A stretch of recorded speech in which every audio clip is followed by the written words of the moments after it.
Jean, sorry, it's probably Jean from Montreal, Canada. Try and get that right there. A little bit of a French name to it. I love the warmth of vinyl. There's something about it that feels rich, textured, and inviting. But I also enjoy the convenience of digital, and I've been chasing that same warmth in my system, in my stream files and CD playback. Some say analog warmth comes from harmonic distortion or the limitations of the medium, while others say it's more about the mastering. Can digital sound warm and natural too? Or are we always going to be trading off something? I'd love to understand what creates the warmth and how to pursue it without giving up digital convenience. That's all in the equipment that you choose. So one of the things that we treasure when we design digital products, streaming products, however, CD transports or SACD players, DACs in particular, is that warmth.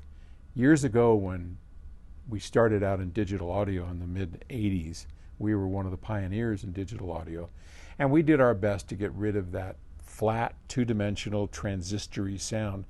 And frankly, in those early days, even though it was cool, and there were aspects that were better, they were far and few between.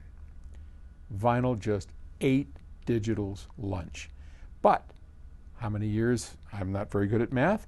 So from 1985, let's say, to today, well, I mean, we got 25 years just in the 2000s. So what is that, 25, 35, 40 years that it's been out?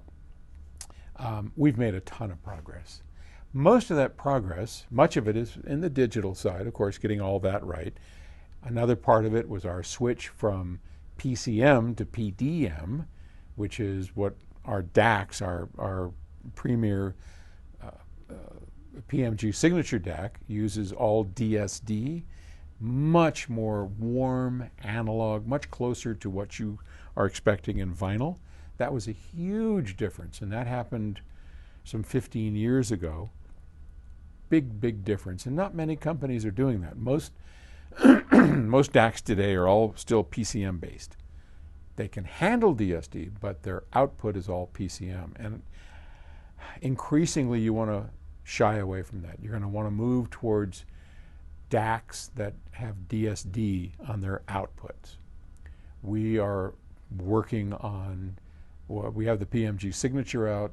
Over the next couple of years, we'll introduce some lower cost, pure DSD DACs. So all of that's in the works. We'll be moving entirely over to that style of DAC, but it's a ways off. So that's one thing to look for. The output stage, big, big deal. How analog is it? Does it use FETs? FETs are very warm, rich sounding, and whenever I audition a new design, in fact, we just did this a little while ago. I auditioned a new design, and it sounded wonderful, but it was just a little cold, just a little unfriendly, just a touch, and like adding just enough salt just to bring the flavors out.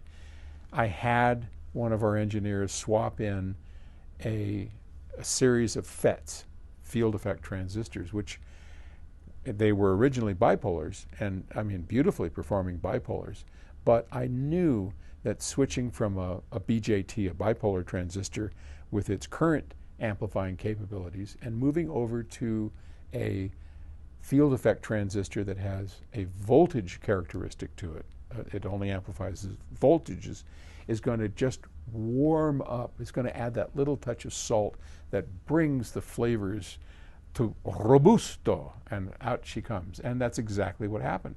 So, you know, when we say a lot of it is in the listening, that's how things here work, right? I hear them, we change it, we move it, we get it to where it's just like cooking a fine meal, same thing. So yes, it is entirely possible to blow the socks off of vinyl, but it's not easy. So we do it, other companies do it, not that many. So be selective, okay? I hope that helps. Thanks. you.